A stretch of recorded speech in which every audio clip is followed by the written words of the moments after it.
अपने पिछले वीडियो में हम लोगों ने देखा कि किस तरह से कॉन्टेक्स्ट एपीआई काम करती है। वहाँ पर कॉन्टेक्स्ट एपीआई की 100 बात की एक बात अगर आप लोगों को बताऊँ तो कुछ ऐसी बात थी कि यार app.js के अंदर अगर इतने सारे कंपोनेंट्स हैं और वो भी इतने सारे कंपोनेंट्स को यूज़ कर रहे हैं, जैसे मान लो app.js कंपोनेंट 2 यूज़ कर रहा है, कंपोनेंट 2 कंपोनेंट 8 यूज़ कर रहा है, कंपोनेंट 8 अपने अंदर कंपोनेंट 15 यूज़ कर रहा है, 16 17। अब मान लो कंपोनेंट 17 को मान लो यूज़र ऑथेंटिकेटेड है कि नहीं, इस इन्फॉर्मेशन की ज़रूरत है। तो वो इन्फॉर्मेशन मुझे app.js से यहाँ टहलाते हुए पूरा कंपोनेंट 17 तक लानी पड़ेगी, विच इज़ अ पेन। मैं चाहता हूँ एक ऐसा तरीका कि कंपोनेंट 17 उसको जो चीज़ चाहिए वो ले ले, कंपोनेंट 18 उसको जो जो स्टेट चाहिए वो ले ले, कंपोनेंट 13 को जो कुछ चाहिए वो ले ले, कंपोनेंट 12 को जो कुछ चाहिए वो ले ले। और ये काम किया जा सकता है कॉन्टेक्स्ट एपीआई से। कंपोनेंट 12 को जो भी चीज़ चाहिए कॉन्टेक्स्ट एपीआई से बात कर सकता है, यानी कि जो भी कॉन्टेक्स्ट हमने बनाया है उससे बात कर सकता है। जो स्टेट उस कॉन्टेक्स्ट के अंदर है, यानी कि जो स्टेट्स हैं हम एक कॉन्टेक्स्ट के अंदर डाल सकते हैं।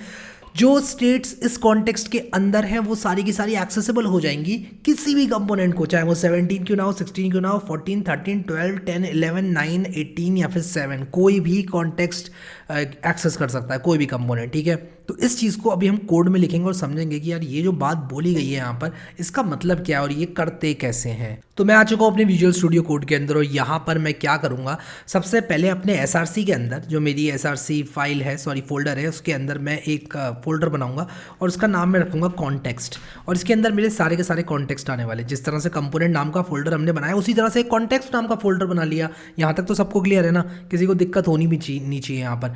अब कॉन्टेक्स्ट के अंदर मैं अलग अलग कॉन्टेक्स्ट बनाऊंगा। अब देखो यहाँ पर तो मैं कॉन्टेक्स्ट फोल्डर के अंदर सारी फाइल्स फैला सकता हूँ। इनफैक्ट मैं कंपोनेंट्स के अंदर जो फाइल्स थी वो कंपोनेंट फोल्डर बनाने की ज़रूरत भी नहीं थी, ऐसे भी फैला सकता था। लेकिन फैलाना, रायता फैलाना कभी अच्छी बात नहीं है, हमेशा याद रखना। एप्लीकेशन बड़ी होगी आपको दिक्कत होगी, जितना ऑर्गेनाइज रखोगे चीज़ों को उतना फ़ायदा होगा आपको फ्यूचर में। हो सकता है कि आपकी एप्लीकेशन फ्यूचर में बढ़े। अभी मान लो आप ये सोच रहे हो कि यार ये तो सिंपल सी ऐप है, मुझे बना के डिप्लॉय करनी है, लेकिन हो सकता है कि फ्यूचर में आपको अभी मालूम भी ना हो आपको कि आप फ्यूचर में इसको आगे बढ़ाने वाले हो। और हो सकता है आज से 6 महीने के बाद आपका प्लान बने इसको आगे ले जाने का। So it's always a good idea to keep things manage. अगर आप किसी क्लाइंट के लिए भी बना रहे हो, ऐसा मेरे साथ हो चुका है पर्सनली, आप अगर किसी क्लाइंट के साथ बना रहे हो, आपके पास टाइम कम है, आपने सोचा कि यार मैं सीधे डिलीवर करता हूँ अपने क्लाइंट को एप्लीकेशन और पैसे लेके जाता हूँ, ऐसी अगर मेंटेलिटी है आपकी और आप इस तरह से सोच रहे हो, तो हो सकता है कि फ्यूचर में उस ऐप को रिफैक्टर करने के लिए वही क्लाइंट आपको दोबारा से कॉन्टैक्ट करे और बोले कि यार इसको ये कर दो। तो it's always a good idea to keep things organise. और मैं तो इसको एज अ चैलेंज लेके चलता हूँ। कभी भी कोई भी ऐप बनानी है तो उसको एज परफेक्ट एज पॉसिबल बनाता हूँ, चाहे वो किसी भी तरह का कोड क्यों ना हो। अब यहाँ पर आते हैं जल्दी से, हमने जो कॉन्टेक्स्ट फोल्डर बनाया है इसके अंदर हम नोट्स नाम से एक फोल्डर बनाएंगे। ठीक है, तो मैं यहाँ पर स्मॉल नोट्स नाम से एक फोल्डर बनाता हूँ और इसके अंदर मेरे नोट्स से रिलेटेड जो भी कॉन्टेक्स्ट है वो आने वाला है। ठीक है, तो ये जो नोट्स फोल्डर है इसके अंदर मैं एक फ़ाइल बनाऊंगा। अब देखते जाओ मैं क्या क्या बना रहा हूँ। सबसे पहली जो फाइल मैं बना रहा हूँ वो है notestate.js। ठीक है, ये मेरी notestate.js है। ठीक है, बट मुझे यहाँ पर क्या चाहिए, मुझे यहाँ पर एक कॉन्टेक्स्ट बनाना है। तो मैं notestate.js के साथ साथ एक फ़ाइल बनाऊंगा जिसका नाम होगा notecontext.js। ठीक है, जो पहली फाइल मुझे बनानी है वो है notecontext.js फिर notestate.js, जिसके अंदर मेरी नोट की स्टेट्स आने वाली हैं। ठीक है, इसी के साथ साथ यहाँ पर मैं क्या करूँगा, इन दोनों फाइल्स को यूज़ करते हुए मैं इन सब सारी फाइल्स को बंद करूँगा और इन दोनों फाइल्स को यूज़ करते हुए मैं कॉन्टेक्स्ट एपीआई आप लोग को समझाऊंगा कि क्या होती है। ठीक है, तो सबसे पहले तो मुझे क्या करना है, मुझे इंपोर्ट करना है क्रिएट कॉन्टेक्स्ट। ठीक है, फ्रॉम रिएक्ट। ठीक है, क्रिएट कॉन्टेक्स्ट मैंने इंपोर्ट कर लिया। अब मैं यहाँ पर लिखूँगा कि कॉन्स्ट और मैं लिखूँगा note context is equal to create context का इस्तेमाल करूँगा और उसके बाद मैं कुछ ऐसे सिंटेक्स लिख दूँगा। ये क्या है, ये एक सिंटेक्स है एक कॉन्टेक्स्ट को क्रिएट करने का। मैंने एक नए कॉन्टेक्स्ट को जन्म दिया। कॉन्टेक्स्ट क्या है, कॉन्टेक्स्ट कुछ नहीं है, कॉन्टेक्स्ट बेसिकली ये सारी की सारी स्टेट होल्ड करेगा हमारी नोट से रिलेटेड। नोट से रिलेटेड जो भी स्टेट है वो मैं यहाँ पर डालूंगा ताकि मेरे कंपोनेंट्स जो हैं, चाहे वो कितने ही ड्रिल डाउन क्यों ना हो नीचे हायरार्की में, मैं उनको ये सारी की सारी स्टेट एक्सेस करवा पाऊँगा। ठीक है, और मैं यहाँ पर लिख दूंगा एक्सपोर्ट डिफ़ॉल्ट नोट कॉन्टेक्स्ट। ठीक है, क्या लिखा मैंने, एक्सपोर्ट डिफ़ॉल्ट नोट कॉन्टेक्स्ट। बस हो गया। अब मुझे यहाँ पर क्या करना है, मैंने कॉन्टेक्स्ट तो बना लिया लेकिन मुझे एक्चुअल में स्टेट चाहिए, एक स्टेट बनानी है जो कि सबको एक्सेसिबल हो। तो स्टेट को बनाने के लिए मैं क्या करूँगा, उस स्टेट को बनाने के लिए मैं नोट स्टेट वाली फाइल पे आऊँगा और यहाँ पर सबसे पहले तो मैं क्या करूँगा, इंपोर्ट करूँगा रिएक्ट को। ठीक है, रिएक्ट को तो इंपोर्ट करना ही करना है। ठीक है, और उसी के साथ साथ मैं क्या करूँगा, अपने इस कॉन्टेक्स्ट को मैं लिखूँगा import note context from dot slash note context, ये दो चीज़ें मैंने इंपोर्ट करी। अब यहाँ पर मैं क्या करूँगा कि एक यहाँ पर आप लोग को दिखाता हूँ एरो फंक्शन बनाऊँगा, ठीक है। तो मैं यहाँ पर सिंपली लिखूँगा note state is equal to एक एरो फंक्शन बनाऊंगा कुछ इस तरह से, ठीक है। और ये देखो, हो सकता है कि आप लोगों को सिंटेक्स ऐसा लगे यार क्या ही टाइप करे जा रहा हूँ यार, मैं बार बार टाइप करे जा रहा हूँ, बट मैं आपको एक चीज़ बताता हूँ यहाँ पर, एक बार कर लिया ना आपने ये काम, फिर बिल्कुल ऐसे ही करना है आपको 10 बार, ठीक है। मेरी बात को ध्यान रखना, मैं बहुत ही बेसिक लैंग्वेज में आपको बता रहा हूँ कि एक बार आप समझ गए ना ये कैसे करना है, बस फिर हो गया काम आपका, ठीक है। उसके बाद आपको कभी दिक्कत नहीं होगी। और मैं इसको एक्सपोर्ट डिफ़ॉल्ट यहाँ पर लिखूँगा क्या, नोट स्टेट, ठीक है। नोट स्टेट ये वाला, ठीक है। इसको एक्सपोर्ट डिफ़ॉल्ट कर दिया। अब यहाँ पर देखना सिंटेक्स, अब सिंटेक्स देखना यहाँ पर क्या है, ठीक है।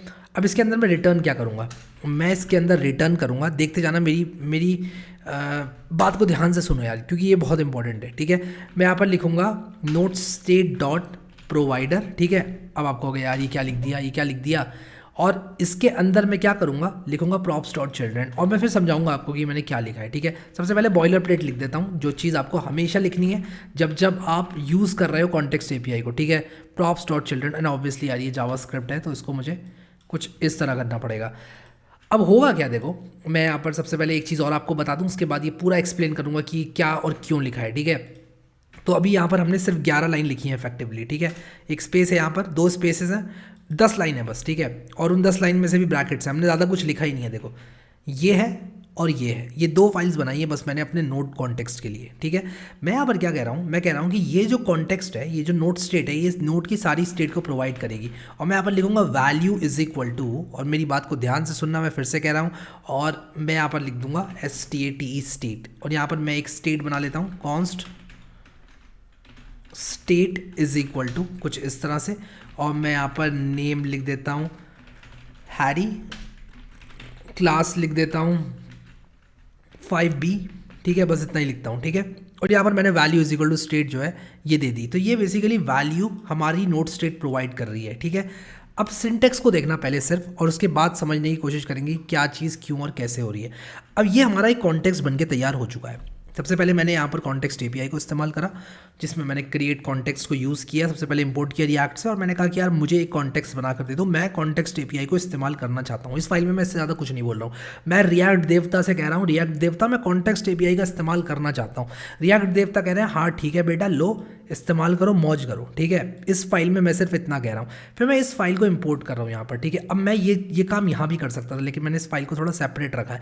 आप इस चीज़ को भी नोट करना, मैं ये चीज़ यहाँ भी लिख सकता था, मैं इस चीज़ को यहाँ पे लिख सकता था, और मैंने इसको लेकिन इंपोर्ट कर लिया, ठीक है। मैंने इंपोर्ट कर लिया नोट कॉन्टेक्स्ट को, मैंने कहा कि भाई देखो कि मुझे ये जो नोट कॉन्टेक्स्ट है इसको मैं यूज़ करना चाहता हूँ, ठीक है। अच्छा एक मैंने गलती करी है यहाँ पर, मैं यहाँ पर इसको नोट कॉन्टेक्स्ट लिखूँगा बेसिकली, ठीक है। तो यहाँ पर मैं क्या करूँगा कि मैं कुछ इस तरह से करूँगा, नोट कॉन्टेक्स्ट, ये नोट स्टेट नहीं, ये नोट कॉन्टेक्स्ट होगा। तो ये चीज़ आपको यहाँ पर जो है ध्यान में रखनी है। और रिएक्ट को अगर आप इंपोर्ट नहीं भी करें तो भी चलेगा, ठीक है। तो रिएक्ट को ना भी करें इंपोर्ट तो भी चलेगा, ठीक है। सेव करते हैं। तो ये मैंने क्यों किया ये आपको समझ में आ गया। मैंने रिएक्ट देवता से कहा कि यार रिएक्ट देवता मैं यूज़ करना चाहता हूँ कॉन्टेक्स्ट एपीआई को। रिएक्ट देवता ने कहा ठीक है। रिएक्ट देवता ने मुझसे कहा चलो ठीक है तुम यूज़ कर लो, लेकिन तुम एक फंक्शन बना दो यहाँ पर अभी, और उस फंक्शन के अंदर जो भी चीज़ तुम प्रोवाइड करना चाहते हो उसको वैल्यू इज इक्वल टू के अंदर डाल दो। और ये जो कॉन्टेक्स्ट है, जो कॉन्टेक्स्ट अभी हमने बना कर दिया है, रिएक्ट देवता ऐसा बोल रहे हैं, कह रहे हैं कि यार हमने तुमको देखो ये कॉन्टेक्स्ट बना कर दिया है अभी, तुम इस कॉन्टेक्स्ट डॉट प्रोवाइडर करके कुछ इस तरह का सिंटेक्स लिख दो। इससे क्या होगा कि तुम जब भी इस कॉन्टेक्स्ट के अंदर किसी भी चीज़ को रैप करोगे उसके बीच में ऑटोमेटिकली सारे के सारे चिल्ड्रन आ जाएंगे। अब मैं क्या करूँगा कि अपनी app.js के अंदर आऊँगा और यहाँ पर ये जो मैंने नोट स्टेट बनाया हुआ है ना, इस नोट स्टेट के अंदर रैप कर दूंगा अपनी पूरी एप्लीकेशन को, क्योंकि मैं चाहता हूँ कि ये जो नोट स्टेट है, ये नोट स्टेट के अंदर जो भी स्टेट वेरिएबल्स हैं ये इसके अंदर के सारे कंपोनेंट और उनके अंदर के सारे कंपोनेंट्स के अंदर उपलब्ध हो जाएं, ठीक है। तो आप लोग देखो यहाँ पर मैंने एक अबाउट कंपोनेंट बनाया है, अबाउट को मैंने कुछ भी पास नहीं किया है, लेकिन मैं क्या करूँगा कि मैं अबाउट के अंदर इस वैल्यू को एक्सेस करना चाहता हूँ। अब ये ज़रूरी नहीं है कि अबाउट ही हो, अबाउट के अंदर एक कंपोनेंट के अंदर के अंदर के अंदर के भी अंदर का एक कंपोनेंट हो सकता था। अबाउट से मैं आप लोग को समझा रहा हूँ। मैं यहाँ पर लिखूँगा इम्पोर्ट और यहाँ पर लिखूँगा यूज़ कॉन्टेक्स्ट फ्रॉम रिएक्ट, और मैं यूज़ कॉन्टेक्स्ट को जो है मैंने इंपोर्ट कर लिया। अब मैं यहाँ पर जल्दी से ऐसे करूँगा, ठीक है। मैं एक इम्पोर्ट में बदल दूंगा इसको। और अब मैं क्या कर सकता हूँ, इस कॉन्टेक्स्ट को इस्तेमाल कर सकता हूँ, ठीक है। तो मैं क्या करूँगा यहाँ पर, मैं यहाँ पर लिखूँगा const a is equal to और लिखूँगा यूज़ कॉन्टेक्स्ट। और मैं किस कॉन्टेक्स्ट को इस्तेमाल करूँगा, मैं यहाँ पर इस कॉन्टेक्स्ट का मैं सबसे पहले इंपोर्ट करूँगा इस कॉन्टेक्स्ट को। मैं यहाँ पर क्या करूँगा कि इंपोर्ट करूँगा नोट कॉन्टेक्स्ट, ठीक है। और मैं यहाँ पर लिख दूँगा नोट कॉन्टेक्स्ट, ठीक है। मैंने ए इज इक्वल टू ये कर दिया और मैंने लिखा दिस इज़ अबाउट और मैं यहाँ पर लिख दूंगा ए डॉट नेम, ठीक है। अब मैं यहाँ पर जल्दी से npm रन बोथ कर लेता ताकि मेरा क्लाइंट और सर्वर दोनों स्टार्ट हो जाए। वैसे तो मुझे सिर्फ क्लाइंट को स्टार्ट करने की ज़रूरत थी, सर्वर को स्टार्ट करने की ज़रूरत भी नहीं थी, बट अगेन मैंने लिख दिया यहाँ पर, ठीक है। तो लोकल होस्ट 3000 पर मेरा जो सर्वर है वो चल जाएगा। तो यार यहाँ पर मुझे एरर्स देखने को मिल रहे हैं और उसका रीज़न है कि मैंने यहाँ पर प्रोवाइडर के पी को कैपिटल नहीं किया, उसी के साथ साथ कुछ वार्निंग्स भी देखने को मिल रही हैं। तो मैं इसको अगर रिलोड करूँ तो ये चल गया है, बट मैं इन वार्निंग्स को भी फिक्स करूँगा। वार्निंग्स मेरी क्या कह रही हैं, वार्निंग्स मेरी बेसिकली ये कह रही हैं कि यार तुमने नैव बार के अंदर ये जो इतनी सारी चीज़ें इंपोर्ट कर रखी हैं उनको यूज़ नहीं किया। मैंने यहाँ पर browser router as router switch route सब कुछ यूज़ किया हुआ है। home.js के अंदर मुझे इस चीज़ का काम नहीं है, तो मुझे home.js के अंदर इंपोर्ट नहीं करना चाहिए था। चलो सही है, अब ये सारी वार्निंग्स चली जाएंगी, जा चुकी हैं। और यहाँ पर अब आप लोग देखना, मैं अबाउट पर क्लिक करूँगा, देखो दिस इज़ अबाउट हैरी लिख कर आ रहा है, ठीक है। तो यहाँ पर अगर आप लोग देखोगे कि मैंने यहाँ पर नेम हैरी लिखा हुआ है और मैं अगर यहाँ पर लिख दूँ and he is in class और मैं यहाँ पर लिख दूँगा ए डॉट क्लास, ठीक है। तो यहाँ पर देखो and he is in class 5B। अब मान लो कि मैं क्या करता हूँ कि ये जो मेरी नोट स्टेट है इसके अंदर मैं एक मेथड बनाता हूँ जो कि इस स्टेट को अपडेट करेगी, ठीक है। तो मैं ऑब्वियसली यूज़ स्टेट का इस्तेमाल करूँगा और मैं यहाँ पर क्या करूँगा, लिखूँगा यूज़ स्टेट, ठीक है। और मैं यहाँ पर लिखूँगा state set state is equal to use state और ये जो मेरी स्टेट है, ठीक है। और मैं इस स्टेट का नाम S1 कर देता हूँ क्योंकि मैंने ऑलरेडी स्टेट यूज़ कर लिया है वेरिएबल का नाम। अब मैं यहाँ पर क्या करूँगा कि मैं अपडेट नाम से एक फंक्शन बना दूँगा, ठीक है। और वो फंक्शन क्या करेगा, वो फंक्शन से 1 सेकंड के बाद, ठीक है, 1 सेकंड के बाद स्टेट को चेंज कर देगा। और क्या कर देगा, स्टेट को चेंज करके नेम को लैरी कर देगा और क्लास को 10B कर देगा, ठीक है। तो ये मैं एक अपडेट फंक्शन बना रहा हूँ, मैं यहाँ पर लिख रहा हूँ const update is equal to ये, और ये कह रहा है use state is not defined, ठीक है। तो import use state from React, ठीक है। अभी कह रहा है update is assigned a value but never used. 1 minute, अब मैं क्या करूँगा, वैल्यू इज इक्वल टू मैंने स्टेट और अपडेट ये दोनों चीज़ें जो है मैं एक्सपोर्ट कर रहा हूँ। ये क्या कर दिया मैंने, अरे अपडेट यार अपडेट, हाँ ठीक है। तो यहाँ पर बेसिकली मैं क्या कर रहा हूँ कि स्टेट और अपडेट को मैं भेज दे रहा हूँ। ये कह रहा है unexpected use of comma, okay. तो मैं क्या करूँगा, कुछ इस तरह करूँगा, ठीक है। तो बेसिकली मैंने एक ऑब्जेक्ट बनाया जिसके अंदर स्टेट की वैल्यू स्टेट है, अपडेट की वैल्यू अपडेट है, ठीक है। तो अब क्या करूँगा मैं कि यहाँ पर this is about A dot name and he is in class, मैंने ये लिखा हुआ है। मैं इसके अंदर यूज़ इफेक्ट हुक का इस्तेमाल करूँगा, यूज़ इफेक्ट हुक का इस्तेमाल करूँगा। और जो इफेक्ट होगा वो क्या होगा, वो मेरा होगा ए डॉट क्या मैंने नाम रखा था इसका फंक्शन का, अपडेट, ठीक है। मैं यहाँ पर ए डॉट अपडेट को रन कर दूंगा और मैं इसको सिर्फ एक बार रन करना चाहता हूँ, तो मैं एक एम्प्टी एरे दे दूंगा, ठीक है। तो मैं अगर इसको सेव करूँ और आप लोगों को दिखाऊँ, कह रहा है use effect is not defined, use effect from react, save किया तो यहाँ पर देखो he is in class empty लिख कर आ गया यहाँ पर। तो ये चीज़ 1 मिनट दिक्कत कर रही है, तो मैं देखता हूँ यहाँ पर क्या दिक्कत है। ए डॉट क्लास, मैंने ए डॉट अपडेट को तो रन कर दिया, हाँ ठीक है। तो मुझे क्या करना पड़ेगा, ए डॉट स्टेट डॉट क्लास करना पड़ेगा और ए डॉट स्टेट डॉट नेम करना पड़ेगा, क्योंकि अब मैंने स्टेट को स्टेट के अंदर डाला है। तो ये देखो रिलोड किया, पहले 5B थी 10B हो गई 1 सेकंड के बाद, देख रहे हो, रिलोड किया 10B। इसका मतलब क्या हुआ, इसका मतलब समझे दया, इसका मतलब ये है कि अगर हम लोग यहाँ पर एक फंक्शन भी एक्सपोर्ट करते हैं यहाँ से, तो हम उस फंक्शन को यूज़ कर सकते हैं अपनी स्टेट को अपडेट करने के लिए। How cool is that. और यार अगर किसी को समझ में नहीं आया या तेज़ लगा तो मैं आपको एक चीज़ और बता दूं यहाँ पर। देखो यार मैंने क्या किया यहाँ पर, बेसिकली एक फ़ंक्शन बनाया, ठीक है। और इस फंक्शन को मैं हटा दूंगा, अगले वीडियो में हटा दूंगा, बट इस वीडियो के लिए रखूँगा बस। ये फंक्शन मैंने यहाँ पर बनाया और ये जो मैंने सिंटेक्स इस्तेमाल करा, अगर ये किसी को समझ में नहीं आया तो इसका मतलब यही होता है। मैं ये करता, इससे अच्छा मैंने सिर्फ स्टेट कॉमा अपडेट लिख दिया। तो जावास्क्रिप्ट का मॉडर्न सिंटेक्स ये कहता है कि आपको इस तरह से ऑब्जेक्ट पास करने की ज़रूरत नहीं है। आप स्टेट अपडेट लिखने की बजाय स्टेट कॉमा अपडेट लिख दो, बाकी काम जावास्क्रिप्ट खुद संभाल लेगी, ठीक है। ये मॉडर्न जावास्क्रिप्ट का सिंटैक्स है, ठीक है। अब यहाँ पर आप और देखो कि मैंने यहाँ पर क्या किया कि सेट स्टेट का इस्तेमाल किया, जो कि मेरा फंक्शन था स्टेट को अपडेट करने के लिए। मैंने स्टेट को अपडेट कर दिया राइट आफ्टर 1 सेकेंड। तो जैसे ही अपडेट फंक्शन रन होगा 1 सेकेंड के बाद आपकी स्टेट चेंज हो जाएगी। तो मेरा जो चीज़ दिखाने का मतलब था आप लोगों को वो ये था कि यहाँ पर हम इसके स्टेट को यूज़ कर सकते हैं स्टेट के तौर पर, और अपडेट वाले फंक्शन को यूज़ कर सकते हैं यहाँ पर। इसका मतलब हम सारे फंक्शन जो कि हमारे नोड को अपडेट करें उनको हम एक्सपोर्ट कर सकते हैं और कहीं भी यूज़ कर सकते हैं।